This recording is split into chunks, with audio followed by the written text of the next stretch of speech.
মনে ইচ্ছে আর বুকের সাহস এ দুটিকে পুঁজি করে একটি গাড়ি তৈরি করে ফেলল একদল স্বপ্নবাজ তরুণ। গাজীপুরের ইসলামী বিশ্ববিদ্যালয় অব টেকনোলজি বা আইইউটির কয়েকজন শিক্ষার্থী মিলে তৈরি করেছেন একটি পূর্ণাঙ্গ ফর্মুলা স্টাইল রেসিং কার। গাড়িটি তৈরি করেছে আইইউটির মেকানিক্যাল ও প্রোডাকশন ইঞ্জিনিয়ারিং বিভাগের কয়েকজন শিক্ষার্থী। প্রায় ৩ বছর পরিশ্রম করে তৈরি করা এই গাড়িটি যাচ্ছে চীনে অনুষ্ঠিত হতে যাওয়া আন্তর্জাতিক ফর্মুলা কার প্রতিযোগিতায়। চীনের হেনান প্রদেশের জেংঝু শহরে আগামী ৮ থেকে ১২ অক্টোবর পর্যন্ত অনুষ্ঠিত হবে এই প্রতিযোগিতা, যেখানে অংশ নেবে স্বাগতিক চীন, রাশিয়া, ইতালি, বাংলাদেশ সহ বিশ্বের ১৪টি দেশ। আমরা সবগুলো পার্টসই নিজেরাই ম্যানুফ্যাকচার করেছি যতটুকু সম্ভব। আমরা বিভিন্ন একেবারে সিমুলেশন করে ডিজাইন করে, যেটা ইঞ্জিনিয়ারিংভাবে যেভাবে করা হয়, যে কোনো প্রপার্টিস অথবা যে কোনো কম্পোনেন্ট আমরা যেগুলো আছে সাসপেনশন, ব্রেকিং সিস্টেমস, এভরিথিং, সেটা আমরা নিজেরা ডিজাইন করে নিজেরাই ম্যানুফ্যাকচারিং করেছি এবং গাড়িতে ইউজ করছি।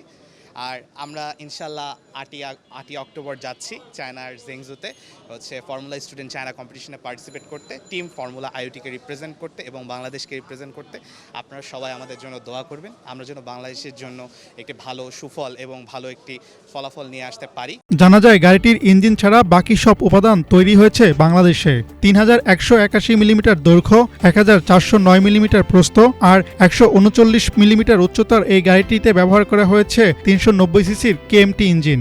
গাড়ির কাঠামোতে ব্যবহার করা হয়েছে stainless steel welded spaceframe chassis, double A arm suspension আর গাড়িটি চালাতে ব্যবহৃত হবে ৯১ অকটেন জ্বালানি।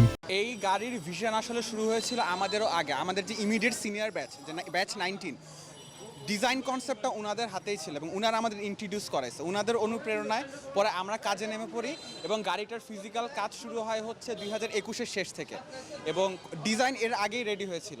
এরপর আমাদের গত 2 বছর আমরা অনেক উথাল পাতাল দিয়ে গিয়ে তারপর আলহামদুলিল্লাহ আমরা এই 2025-এর মাঝখানে এসে আমরা গাড়িটা বানানো শেষ করি। গাড়িটার নাম আমরা রাখছি রেড স্টর্ম এবং গাড়িটা বানাতে আমাদের অ্যাপ্রক্সিমেট খরচ হয়েছে 14 লক্ষ টাকা, রাফলি।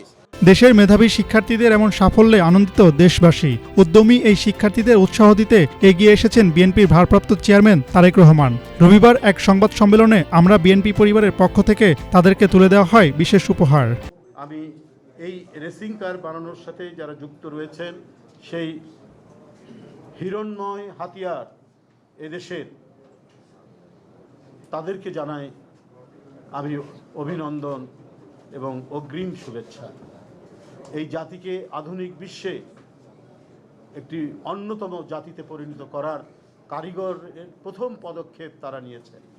৫-৭ দিন আগে হঠাৎ করেই আমার মোবাইলে আমাদের মাননীয় অ্যাক্টিং চেয়ারম্যান, মানবিক নেতা জনাব তারেক রহমান একটি ছোট ফটোকার্ড পাঠিয়েছে। ফটোকার্ডটি আমি ওপেন করে সঙ্গে সঙ্গে দেখলাম এসব গুণী ছাত্রদের কথা লেখা আছে সেখানে এবং তাদের উদ্ভাবন যে ইঞ্জিনটা সে সম্পর্কে লেখা। আমি সঙ্গে সঙ্গে প্রতি উত্তরে বললাম যে ভাইয়া এটা আমরা কি করতে পারি। তখন বলল, দেখো ওরা যেহেতু দেশের জন্য গৌরব অর্জন করার কিছু একটা করতে যাচ্ছে, তুমি ভালো করে দেখো, ওদের সাথে কথা বলো।